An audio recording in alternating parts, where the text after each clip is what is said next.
Bonsoir et bienvenue à toutes et à tous et ravi de vous retrouver pour ce plateau spécial à l'initiative de Speak Up Africa avec USAID, WashFin et USAID Access en partenariat également avec la télévision Futur Média. Le prétexte aujourd'hui, c'est la journée mondiale des toilettes célébrée ce 19 novembre, le 19 novembre passé, mais quand même ça dure toute une semaine et le but ce soir, c'est de mettre l'accent sur l'importance de l'accès à des toilettes de qualité. Comment faire pour éradiquer complètement la défécation à l'air libre, source de beaucoup de maladies?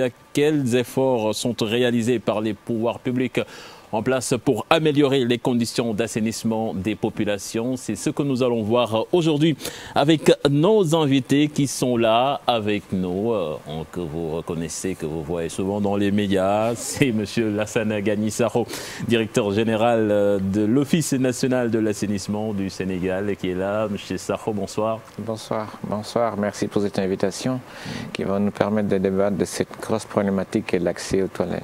Voilà, deuxième à droite, nous avons M. Bekay Diop. Lui, il est directeur général de Delvic SI, Sanitation Initiative. Vous êtes également biologiste, environnementaliste spécialisé en eau, assainissement, avec 25 ans d'expérience. Bonsoir. Bonsoir et merci pour l'invitation. Voilà, troisième à droite, M. Eladji Abdourahmane John, directeur général de l'Association sénégalaise de normalisation. Vous êtes ingénieur en génie chimique et expert en management de qualité. Bonsoir. Bonsoir. Merci pour l'invitation. Voilà, je me retourne à ma gauche, monsieur Ibrasso. Vous êtes directeur de VICAS et président de l'association des acteurs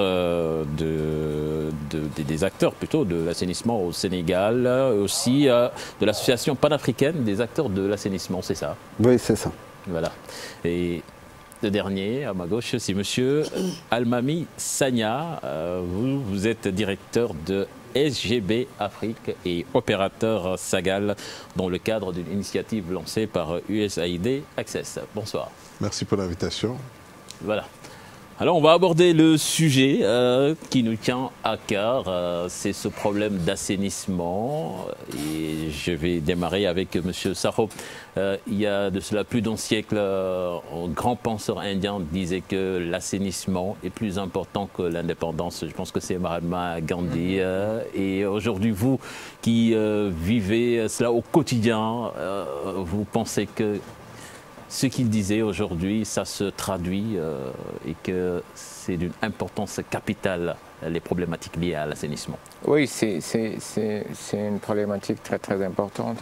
D'abord, c'est la santé.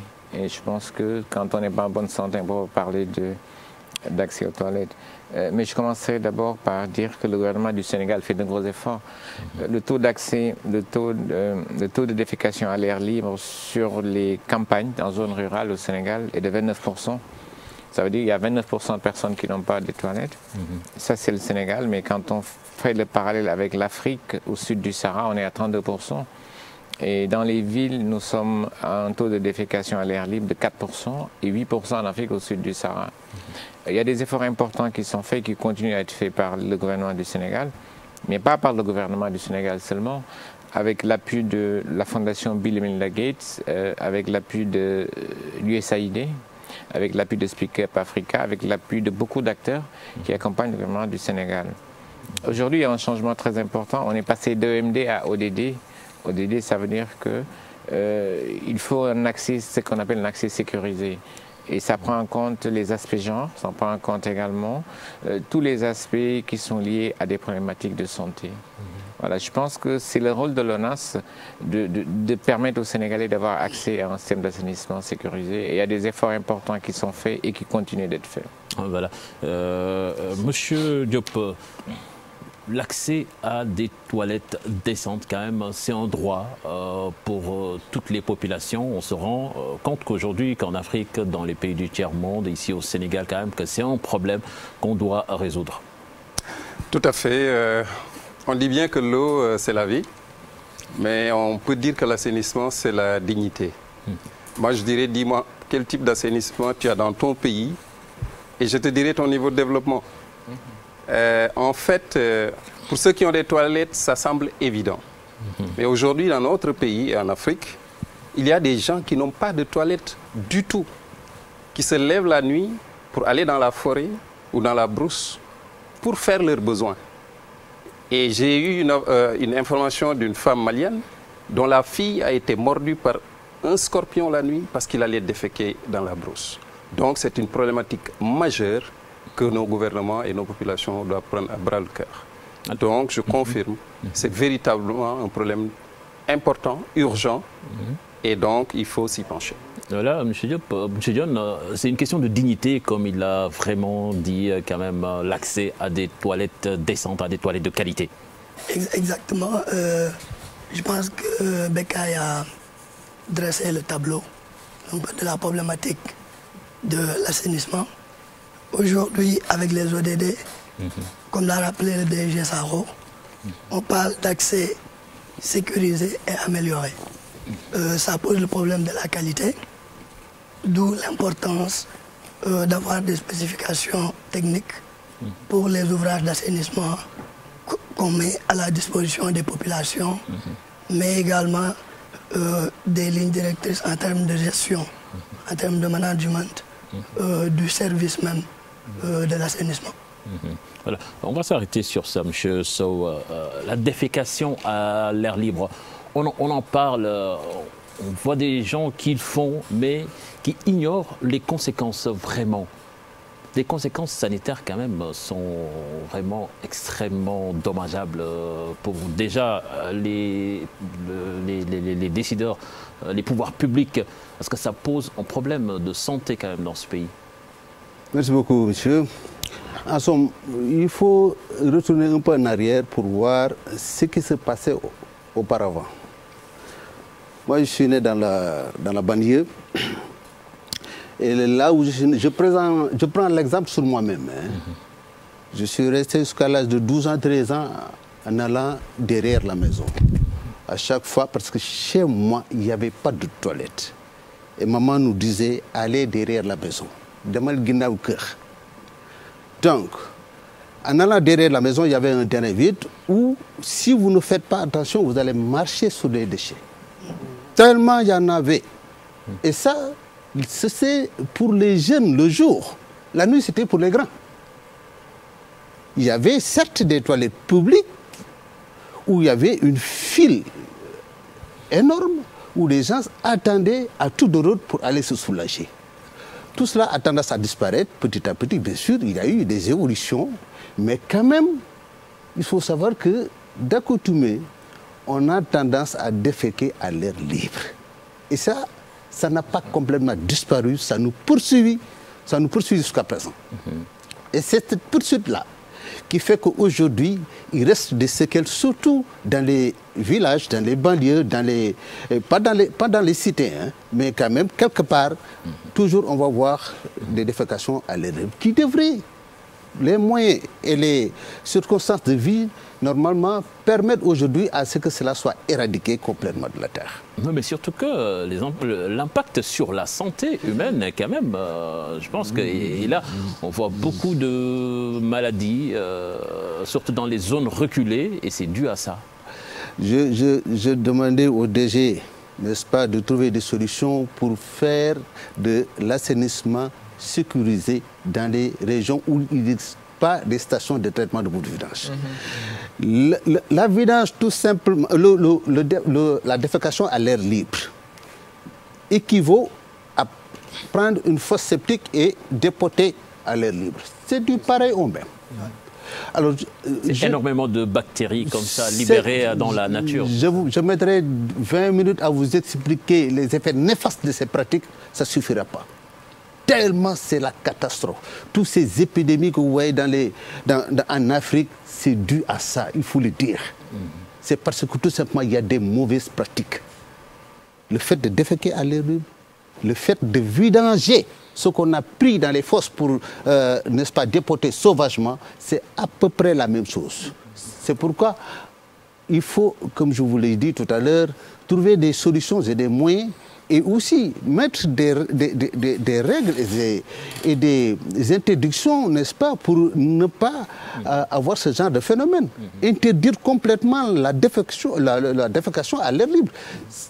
C'est ça. Moi, je pense que le ministère de la Santé ou bien ceux qui se chargent des services d'hygiène doivent quand même s'activer à travailler dans ce sens, interdire à ce que cette pratique-là soit complètement... Alors, on va l'interpeller tout à l'heure sur ça, sur les activités que mène l'ONAS pour enrayer ce phénomène. Mais monsieur Sagna, vous avez une idée sur la question, la défécation à l'air libre quand même, qui doit être une pratique bannie aujourd'hui dans ces temps modernes. Tout à fait. Déjà, merci pour cette question. Comme l'a dit le DG de l'ONAS, M. Sakho, et aussi le président Sow, nous faisons face à un défi qui est là, le défi de la défécation à l'air libre.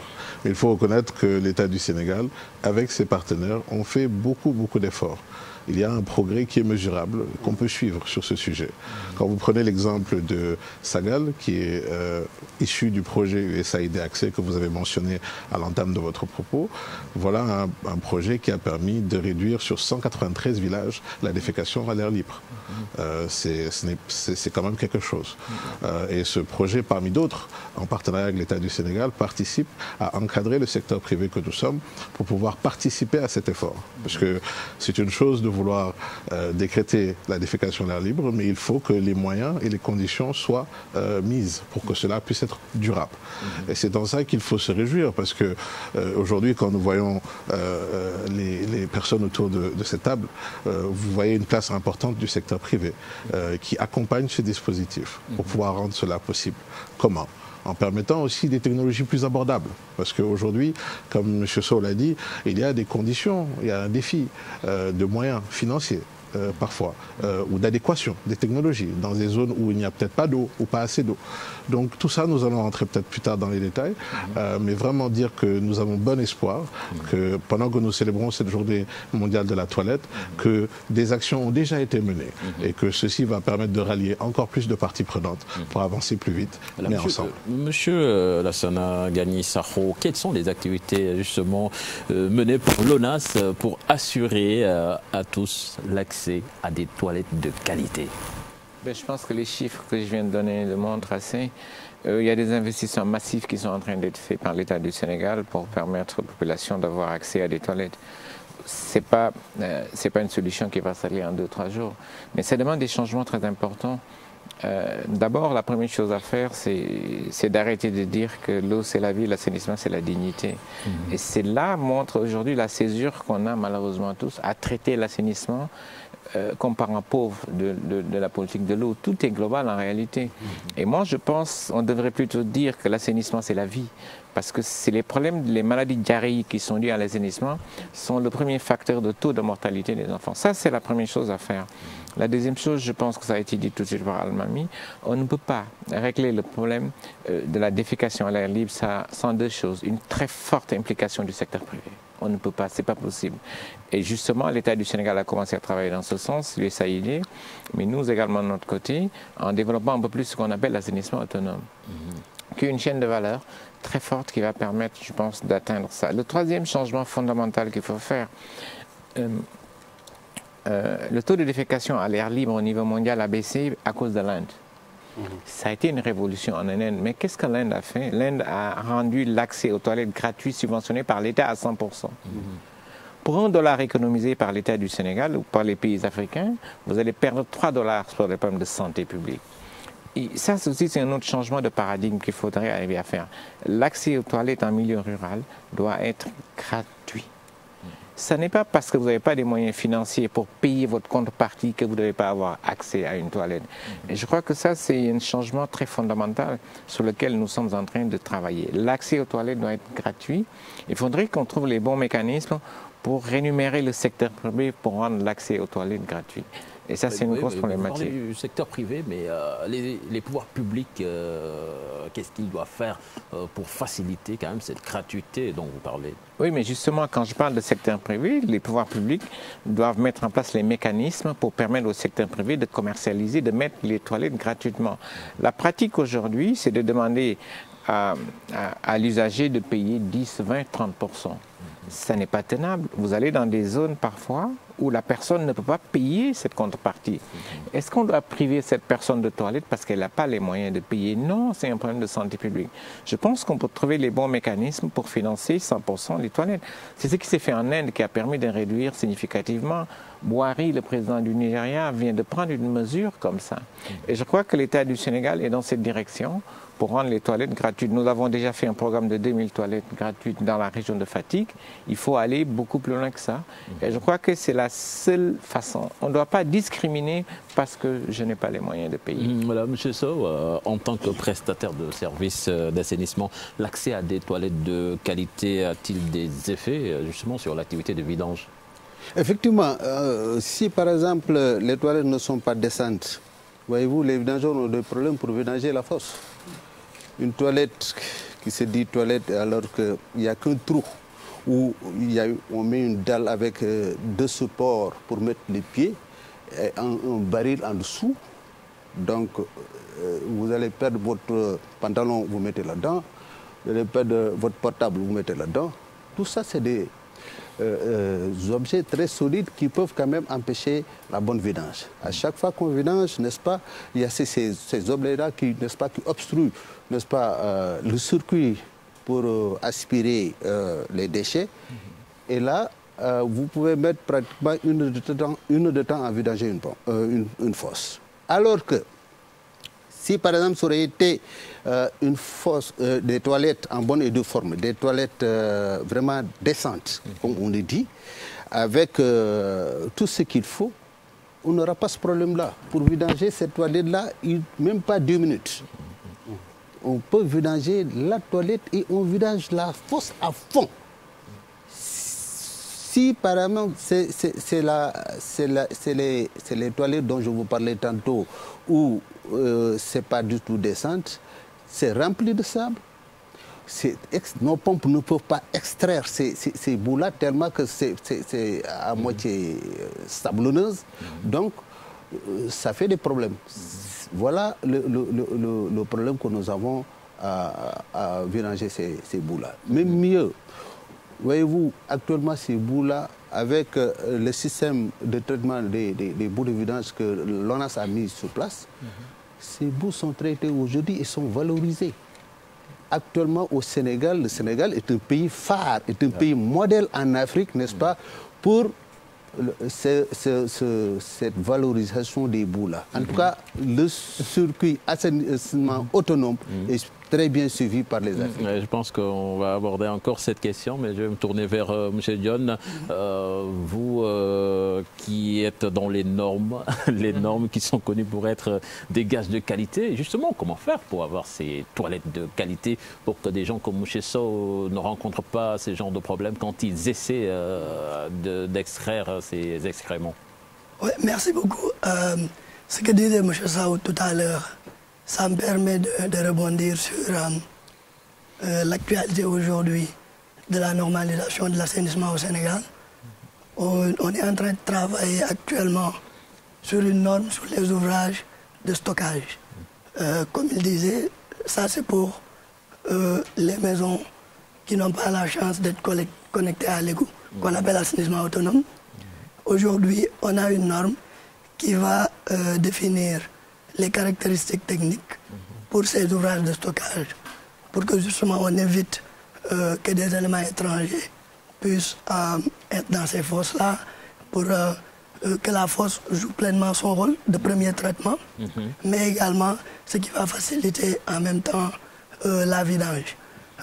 En plus de cette norme sur les ouvrages de stockage, aujourd'hui le constat, c'est que pour atteindre véritablement l'objectif de développement durable numéro 6, on a besoin de penser à des solutions innovatrices. C'est la raison pour laquelle il a été développé ces dernières années deux types de solutions technologiques. L'une qui concerne des toilettes, mais qui intègre un système de traitement. Ça veut dire que vous avez votre toilette qui n'a pas besoin d'être connectée à l'égout, qui n'a pas besoin d'être connectée au système d'adduction d'eau ou à l'électricité, et qui assure le traitement, l'enlèvement de tous les pathogènes. Ces toilettes-là, aujourd'hui, font l'objet d'une norme internationale qui a été reprise au Sénégal la norme ISO 30500. Il y a la deuxième catégorie de technologies innovatrices, ce sont des technologies de traitement qui, quand vous avez par exemple vos ouvrages de stockage comme les fosses septiques, quand les fosses vont vidanger, ils vont les amener vers ces unités de traitement-là, qui vont non seulement les hygiéniser, les traiter, mais en favorisant, n'est-ce pas, la production, la valorisation donc des sous-produits qui peuvent être réutilisés soit comme de l'eau pure qui peut être réutilisée dans les systèmes de refroidissement, etc., l'électricité, etc. Voilà, nous parlerons de ces sous-produits tout à l'heure, notamment dans le cadre du changement climatique. Monsieur Diop, vous, comment qualifierez-vous la place de l'accès à des toilettes de qualité dans la stratégie de Delvic, justement? C'est capital pour nous, parce que nous sommes en bout de chaîne, en fait. Nous nous chargeons du traitement des boues, une fois collectés par les camions, et de leur valorisation. Donc, plus il y a de toilettes, plus ces toilettes sont aux normes, et mieux c'est pour la partie traitement et valorisation. Permettez-moi juste de rebondir sur le discours de M. le directeur général, pour dire que ce qu'il dit me semble le nœud du problème. C'est-à-dire, tant qu'on fera une distinction nette entre l'eau d'une part, l'assainissement de l'autre, ça ne va pas fonctionner. C'est deux faces de la même pièce. Donc, je pense qu'il faut nécessairement qu'on redonne à l'assainissement dans le secteur de l'eau, qu'on lui donne sa vraie place aujourd'hui. Je donne juste un exemple. En France, j'ai suivi le débat hier soir et un des journalistes attaquait le représentant de Sen'Eau sur le coût de l'eau, en lui disant le coût de l'eau au Sénégal, c'est 1 euro. Est-ce que Suez ose vendre 1 mètre cube d'eau à 1 euro en France? Je dis, je suis désolé. Le coût du mètre cube d'eau potable en France, c'est autour de 4,7 euros. Ce n'est pas 1 euro. Et pourquoi? Parce que l'assainissement pèse 2 euros dans ce mètre cube. Rien que l'assainissement, c'est plus de 45% du coût de l'eau. Au Sénégal, je pense que c'est autour de 10-12%. Vous voyez la différence. Donc, tant qu'on ne donnera pas à l'assainissement sa vraie place dans le coût de l'eau, on aura toujours des problèmes. Ça, c'est l'élément majeur sur lequel il faut que l'État réfléchisse. Le deuxième aspect pour développer l'assainissement et faire des toilettes, c'est justement le changement de paradigme sur quelle technologie utiliser, quel type d'assainissement. Puisque, comme vous le savez, il y a l'assainissement collectif qui utilise les tuyaux et il y a l'assainissement non collectif ou autonome. Alors, l'assainissement collectif coûte trop cher pour nos pays. C'est ça la vérité, en investissement comme en exploitation. Et l'essentiel des sous retourne en Europe parce que c'est des technologies importées. Alors que l'assainissement non collectif, l'Afrique peut le développer en autarcie. On a toutes les capacités en termes d'expertise, en termes de moyens financiers, en termes de moyens matériels pour faire un système autonome en Afrique, depuis la toilette, la collecte, le traitement et la valorisation et créer véritablement une économie circulaire.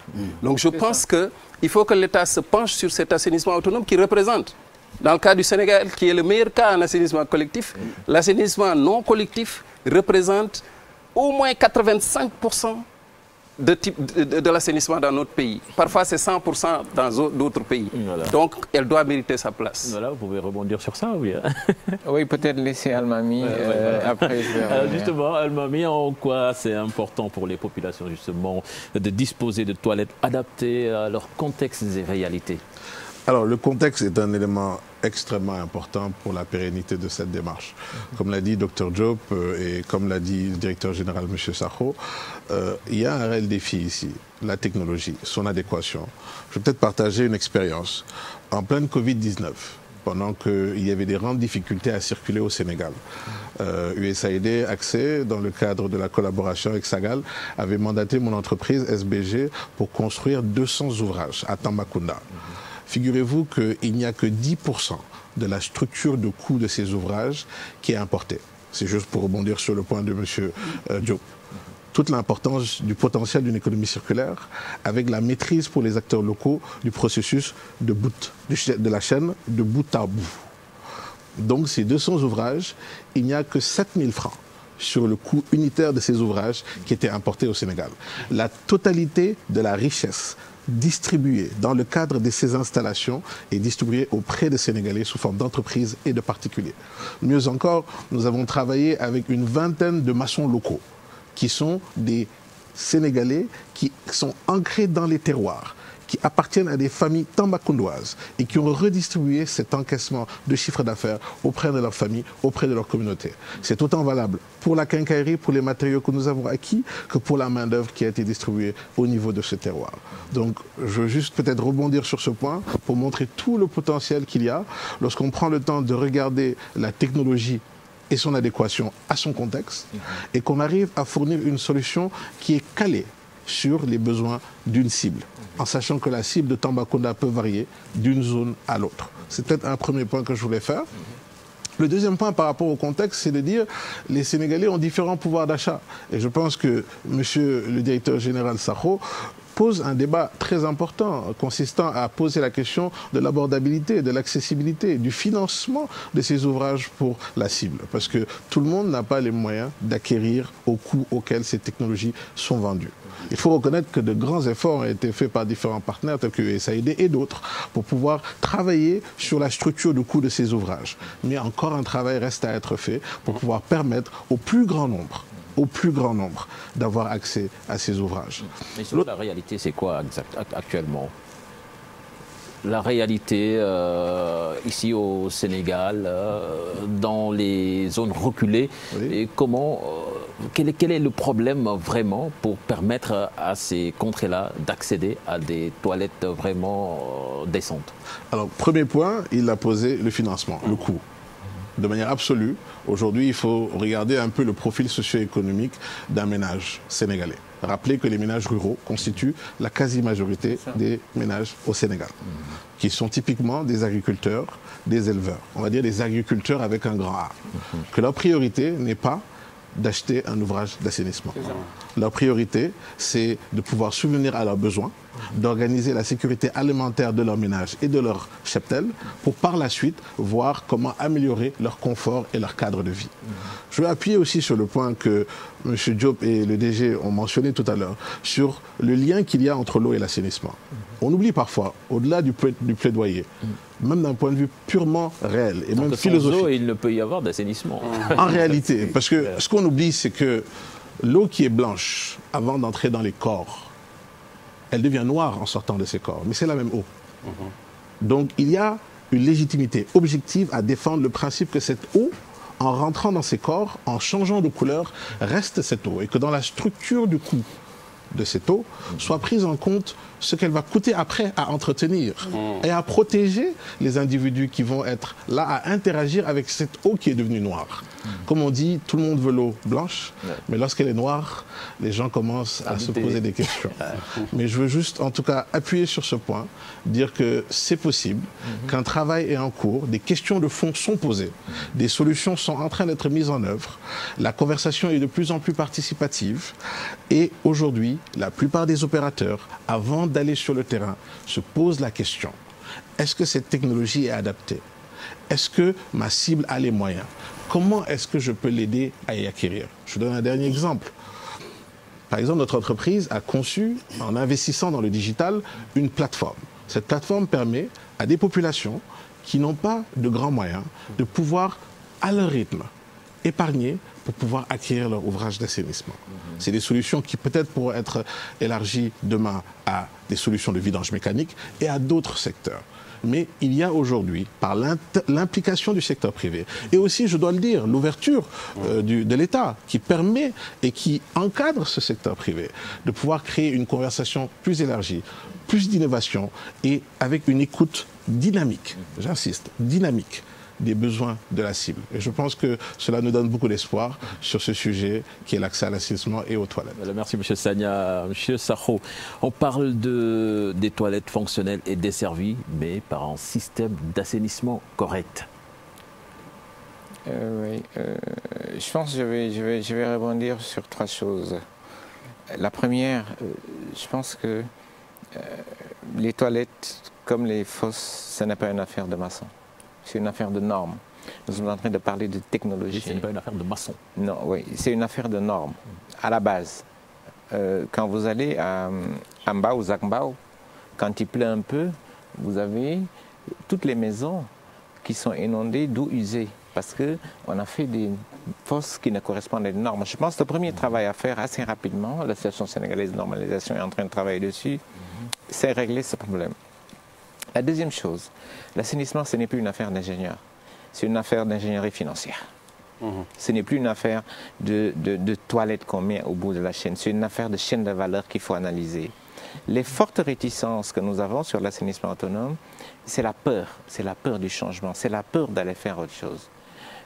On a été habitué à poser des conduites, mais ça coûte excessivement cher. Aucun État africain, je pense bien mes mots, n'est capable de tenir ce système d'assainissement collectif.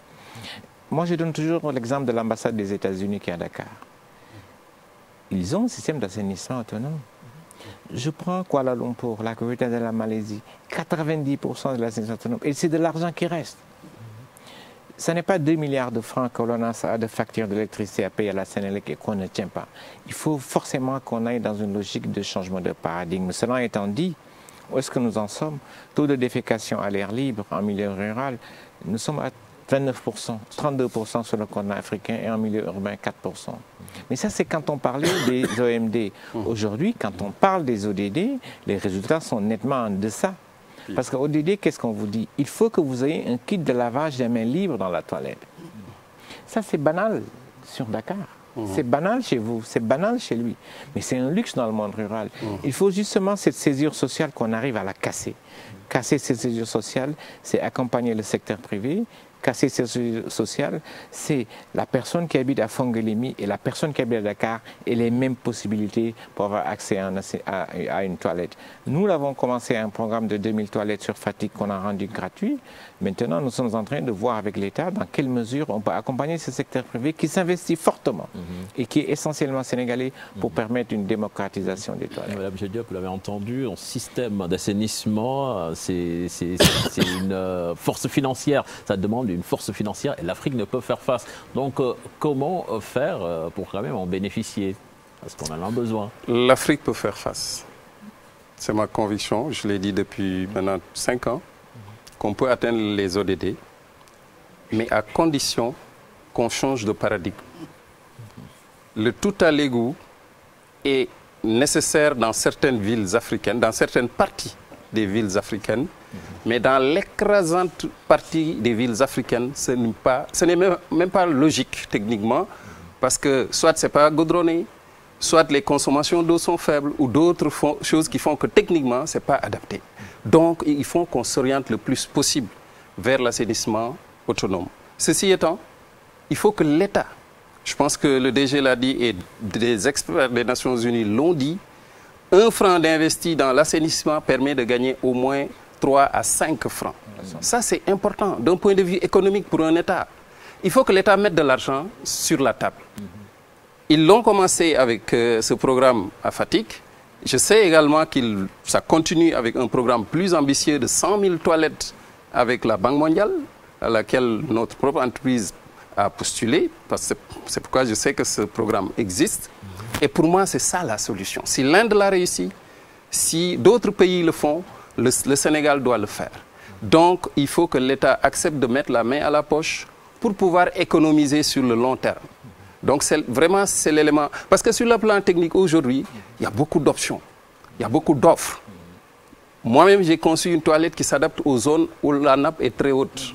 Lui, il a proposé d'autres technologies. Je sais qu'il y en a d'autres qui existent en Afrique.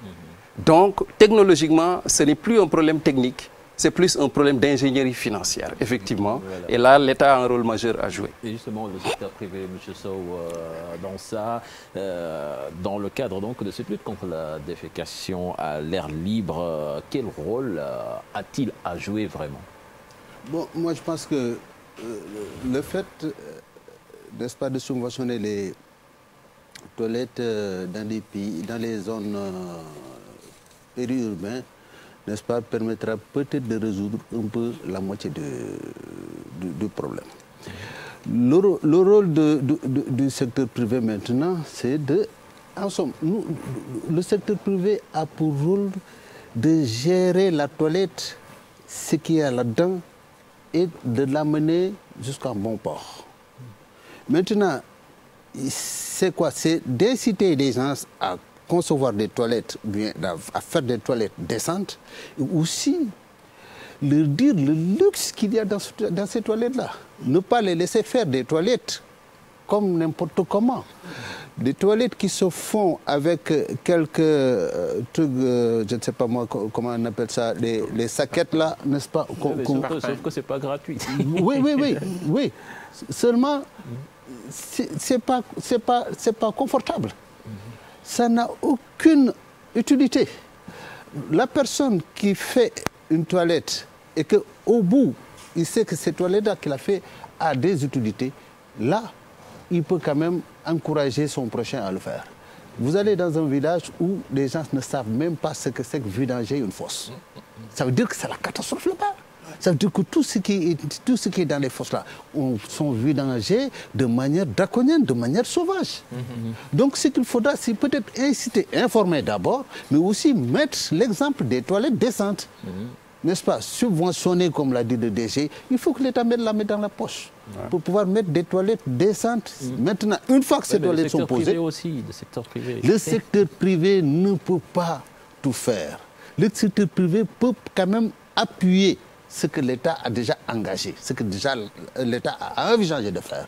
Il y a je pense que c'est Oxfam ou quelque chose comme ça, qui met, n'est-ce pas, une subvention sur la table pour inciter le ménage à prendre. Mais le tout faisait état de 500 000 francs pour avoir la toilette.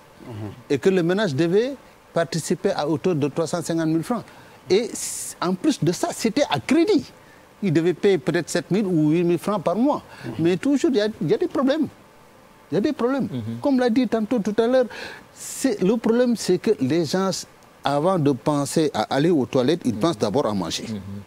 Je ne peux pas prendre la dépense quotidienne et demander à M. Sow de venir vidanger la fosse et de rester demain ne pas manger. Je ne le ferai pas. Je vais manger d'abord. Maintenant, si la fosse est vidangée, c'est bon. S'il n'est pas vidangé, je vais aller derrière la maison. Voilà. Madame Dion, la SN quand même a un rôle à jouer dans ça. Absolument. Et juste pour appuyer M. Sow, je pense que pour arriver vraiment à régler le problème, il faut arrêter un peu de faire focus sur le coût et penser à l'impact. Et penser à l'impact. Ce que l'État perd quand les gens n'ont pas de système de toilettes aux normes, en termes de santé publique, je pense qu'on va parler de changement climatique. En termes de perte de nappes phréatiques qu'on aurait pu utiliser comme ressource en eau très précieuse, je pense que si on fait la comparaison, on va aller vers la subvention. Alors nous, au niveau de la normalisation, nous cherchons justement à avoir des systèmes conçus en respectant les spécifications de qualité, mais également nous essayons d'appuyer le privé. Je ne sais plus si c'est Bekay ou le DG Sakho qui a dit tout à l'heure que c'est un problème d'ingénierie financière. En fait, le secteur privé de l'assainissement, ce sont des entreprises. Et une entreprise, c'est d'abord la gestion, c'est le management, avant de penser au cœur de métier. On maîtrise son cœur de métier, certes, mais si le management n'est pas là, ça n'ira pas. C'est pourquoi nous, on a une norme, par exemple la norme ISO 24521, qui donne des lignes directrices en termes de management même du service de l'assainissement. Ça permet à l'opérateur privé d'assainissement de bien cadrer, faire un bon diagnostic de son business, voir comment communiquer, quand communiquer, avec qui communiquer, quelle technologie mettre en place pour que ce soit vraiment optimisé. Parce que le secteur privé, sa raison de vivre, c'est le profit. Voilà. Merci, M. Dion. Vous l'avez évoqué tout à l'heure, le changement climatique, justement, M. Dion. Quand même, on a eu beaucoup de problèmes ces temps-ci et on a souvent indexé ces histoires de changement climatique, justement. Quel est l'impact de ce changement climatique sur l'assainissement? Mais je pense que ce changement climatique, il est d'abord mondial. Je pense que c'est un phénomène mondial qui est dû à la forte industrialisation, à des effets de serre. Mais je pense que nous avons quand même une très grande part de responsabilité au niveau global et on aurait pu régler, je pense, certains problèmes au niveau local. Je reviens simplement sur l'assainissement. Quand vous avez une fosse qui est mal faite, qu'est-ce qui se passe? C'est que vous avez les eaux usées qui s'infiltrent dans la nappe. Et cette eau, elle peut remonter et être bue par les populations. Régler les problèmes de changement climatique à l'échelle d'un État, ça n'est pas possible. Je pense qu'il faut aller beaucoup plus loin, mais chaque État peut individuellement prendre ses responsabilités et prendre certaines mesures. Je reviens sur que fait l'État. L'État du Sénégal fait de gros efforts. Je pense qu'en Afrique au sud du Sahara, le Sénégal et l'Afrique du Sud sont les moteurs et sont les modèles en matière d'assainissement.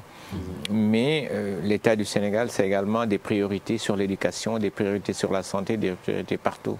Mais je crois que dans le domaine de l'assainissement, nous avons un secteur privé qui est déjà fort, très fort, qui existe. On a une cinquantaine de vidangeurs qui existent, on a 2 capitaines d'industrie dans le domaine de l'assainissement. Et je pense que il faut continuer dans cette lancée, mais le point critique aujourd'hui, c'est de voir dans quelle mesure l'eau et l'assainissement peuvent être traités et qu'il n'y ait pas l'eau et l'assainissement.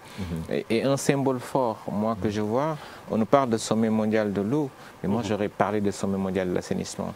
Parce que c'est une occasion unique pour le continent africain de mettre en avant ces problèmes d'assainissement et de les régler. L'Afrique aujourd'hui est au même niveau en matière d'assainissement que l'Europe au 19e siècle. Ça veut dire le retard, il est abyssal. Le Sénégal fait de gros efforts, mais à lui tout seul également, le Sénégal ne permettra pas à l'Afrique d'avancer. Monsieur Diop, quand même, pour en revenir à ces histoires de changement climatique, on a vu du côté de Bargny, des gens qui habitent près de la mer, avec l'avancée des eaux, il y a l'eau qui a pris en otage pratiquement des toilettes, et ça incite des gens à s'adonner à la défécation à l'air libre quand même. Exact. En fait, il faut juste faire la distinction entre l'assainissement des eaux usées et ce qui peut arriver avec les changements climatiques. Les changements climatiques entraînent quoi? Entraînent des inondations, comme on en a vécu cette année, entraînent une hausse du niveau de la mer qui peut rentrer sur le continent et qui a un impact, bien entendu, sur l'assainissement des eaux usées. Mais ce que je veux dire par là, c'est que si l'État du Sénégal ou même les États africains veulent vraiment faire face au changement climatique, il faudrait qu'ils essaient d'économiser le maximum possible sur l'assainissement des eaux usées pour pouvoir consacrer des financements à la lutte pour l'adaptation face au changement climatique. C'est pourquoi, encore une fois, je reviens sur les types d'assainissement retenus dans nos pays. Il faut vraiment changer de paradigme et dépenser moins d'argent pour l'État sur l'assainissement autonome et maintenant s'occuper de la gestion des eaux pluviales et de l'adaptation au changement climatique. Donc je pense qu'il y a une liaison, mais la liaison n'est pas aussi directe que ça. Je veux dire que la part de l'assainissement, j'ai assisté avant-hier ou hier à une présentation sur l'impact de l'assainissement des eaux usées sur les changements climatiques au Sénégal, mais c'est très faible. L'assainissement des eaux usées a un impact très faible sur le changement climatique. Voilà, M. John, quelle est justement l'importance de prendre en compte les normes d'assainissement dans un contexte de changement climatique? Oui, comme l'a dit Bekay tout à l'heure, les changements climatiques, on vit tous leurs manifestations. Et aujourd'hui, pour faire face, on a recours à des mesures d'atténuation et des mesures d'adaptation et de réduction des émissions de gaz à effet de serre. Et pour cela, justement, par exemple, quand on parle de zones inondables, là, le problème de l'assainissement se pose même de manière beaucoup plus accrue. D'où l'intérêt de penser à des systèmes d'assainissement dont la gestion serait facilitée, c'est-à-dire ne plus penser automatiquement au tout à l'égout, qui pose beaucoup de problèmes comme on le voit, mais penser à des systèmes dont la gestion peut se faire sur place, qui peuvent facilement s'adapter à ces conditions-là, que ce soit la montée des eaux qui crée la réduction des espaces, les inondations, etc. Mais également faire la promotion de systèmes d'assainissement qui polluent moins pour réduire les émissions de gaz à effet de serre, mais également qui polluent moins pour réduire, qui polluent moins et qui promeut la valorisation énergétique en eau pour réduire la pression exercée justement sur les ressources. Voilà, M. Sagna, vous avez une idée sur la question, les changements climatiques et l'impact qu'ils ont sur l'assainissement? Tout à fait, c'est une question très très intéressante et nous sommes un peu au cœur de ce sujet en réalité parce que notre entreprise, bien que spécialisée dans le métier de l'assainissement pour les toilettes, aussi intervient sur des technologies complémentaires que sont des technologies de biogaz dont Beka a parlé tout à l'heure, dans lesquelles nous avons l'opportunité d'installer des technologies qui, pendant qu'elles sont toujours dans un esprit d'assainissement, arrivent à créer des sous-produits tels que l'énergie de cuisson pour le gaz, tels que du digesta qui peut être utilisé comme un amendement pour le sol, pour l'engrais et la fertilisation des sols. Je parle peut-être d'une expérience. Aujourd'hui, dans la région de Sédhiou, il y avait 300 ouvrages de toilettes qui avaient été installés, des ouvrages Sagal. Et par la suite, les producteurs, qui sont les producteurs de bananes, nous ont fait part de l'intérêt qu'ils avaient pour qu'on les accompagne, pour mettre en place leur propre système de production d'engrais. C'est ainsi que mon entreprise est revenue à Sédhiou, au sein de leur communauté, pour leur faire une installation qui est en cours pour produire un système de production d'engrais bio. Donc ils vont se retrouver, eux, aujourd'hui, qui ont investi en amont sur de l'assainissement, à avoir une solution qui va améliorer la rentabilité déjà de leur activité agricole, qui va donc leur permettre de dégager de l'épargne pour aider à d'autres membres de la communauté à avoir des latrines. Aussi, ils vont pouvoir dégager de l'épargne pour pouvoir investir sur d'autres choses dont ils ont besoin. Et bien sûr, pour faire le lien encore une fois avec le changement climatique, on va être en train d'utiliser de l'engrais qui n'est pas forcément chimique au niveau du sol. Donc on se retrouve à avoir une histoire où, parce que l'État et ses partenaires ont amené une initiative en partenariat avec le privé dans une communauté sous l'angle de l'assainissement, à créer un cercle vertueux où on a en fait des opérateurs économiques qui vont créer les conditions de financement durable de leur dignité, mais aussi de leur vie, comme il l'a dit tout à l'heure le DG. Donc je pense que ce point est très intéressant. On a un autre cas d'école où on a un producteur d'arachide à Kaolack pour lequel il avait exprimé un besoin d'une toilette qu'on avait installée et qui par la suite nous a expliqué que bon, il est tellement convaincu par la qualité des ouvrages qu'on a installés. Dans son cas précis, il a fait un crédit auprès d'une institution financière. Donc c'est important de dire qu'au-delà des opérateurs que nous sommes, il y a des institutions financières qui sont déjà là en train d'essayer de faire des efforts pour financer les acteurs et qui a pris un kit. Ce kit va lui permettre maintenant de produire du gaz à la maison. Il va réduire ses dépenses énergétiques au niveau du ménage. Et de l'autre côté, il va produire de l'engrais pour pouvoir avancer. Un dernier cas qu'on a, c'est à peu près 1 millier de clients Sagal dans la zone de Tambacounda qui ont déjà reçu des ouvrages Sagal et qui nous disent, écoutez, on est content de ces ouvrages, aidez-nous à avoir des kits solaires. Donc nous revenons là-bas pour les accompagner. Donc je veux juste dire, l'assainissement qui semble être le parent pauvre est en fait au cœur. Et si nous arrivons à avancer davantage et plus vite et ensemble, il est résolument possible de vraiment prendre en charge cette problématique. Il peut être une solution à beaucoup de problèmes. Vous me tendez la perche, M. Diop. Vous, de quelle façon les sous-produits de l'assainissement quand même peuvent contribuer à lutter contre les changements climatiques? Okay. Je pense que je rebondis sur ce qu'il dit et je reviens sur ce que j'avais dit au départ. L'économie circulaire peut véritablement être implantée en Afrique avec l'assainissement non collectif. Il a parlé de beaux exemples dans son cas. Aujourd'hui, dans les stations de traitement de boue de vidange, et je dois souligner que le Sénégal est leader en Afrique subsaharienne avec aujourd'hui 11 stations. C'est peu. Comme il le dit lui-même, le DG, il dit on est les meilleurs parmi les plus mauvais. Et c'est déjà ça, on est les meilleurs en Afrique subsaharienne. Dans les autres pays, il n'y en a pas du tout, où il y en a une. Nous, on en a 11. Et dans ces 11, que nous avons l'honneur d'exploiter pour le compte de l'ONAS, ce que nous faisons aujourd'hui, c'est véritablement ajouter de la valeur au bout. En faisant quoi? En produisant du compost bio, d'excellente qualité, validé quasiment par l'ISRA. On a fait beaucoup de tests avec eux. On produit du biocharbon qui permet de lutter contre le déboisement, donc lutte contre le réchauffement climatique. On produit de l'électricité, donc lutte contre l'utilisation des gaz à effet de serre, notamment le gasoil ou autre. On produit de l'eau distillée qui peut être utilisée dans des process industriels. notamment pour produire dans notre cas ce qu'on appelle le liquide de refroidissement des moteurs de véhicules ou d'autres engins. Nous produisons également des cendres que nous mettons dans le génie civil pour fabriquer des pavés, des agglos, etc.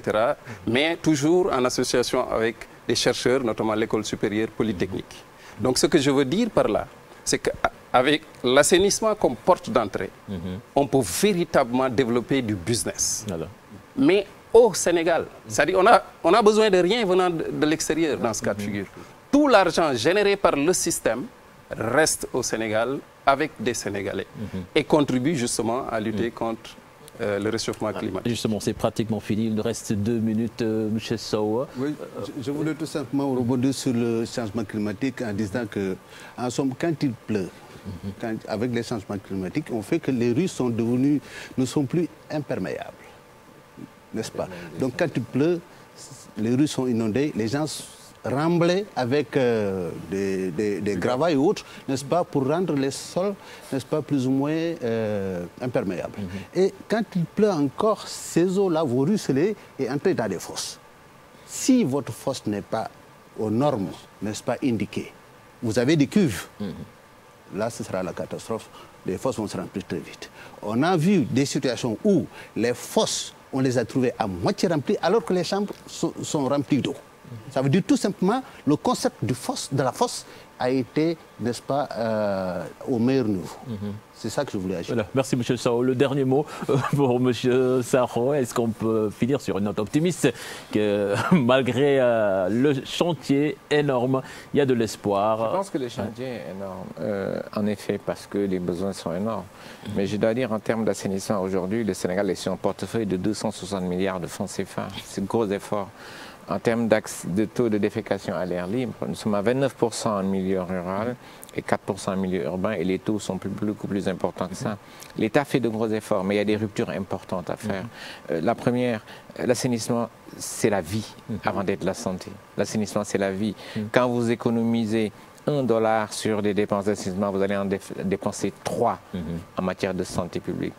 Ça, c'est la première. La deuxième chose, l'assainissement ne se réduit pas à la toilette. C'est une économie circulaire. Aujourd'hui, nous avons 50 entreprises qui fonctionnent correctement. Le secteur privé est en plein dedans. Nous avons fait des avancées significatives. Il faut aller beaucoup plus loin. Le tout dernier mot à M. Dione. Des toilettes aux normes et de qualité, c'est bien possible? C'est bien possible. Aujourd'hui, nous y travaillons. Nous avons les normes. Et nous travaillons à leur déploiement à travers la réglementation technique, mais également à travers la certification de conformité et l'accompagnement des opérateurs privés. Voilà. Merci à vous, merci chers invités. C'était un plaisir de vous avoir sur ce plateau. Une initiative de Speak Up Africa en collaboration avec la TFM et USAID également. Merci, excellente suite de programme en compagnie de la Télé Futurs Médias. Au revoir.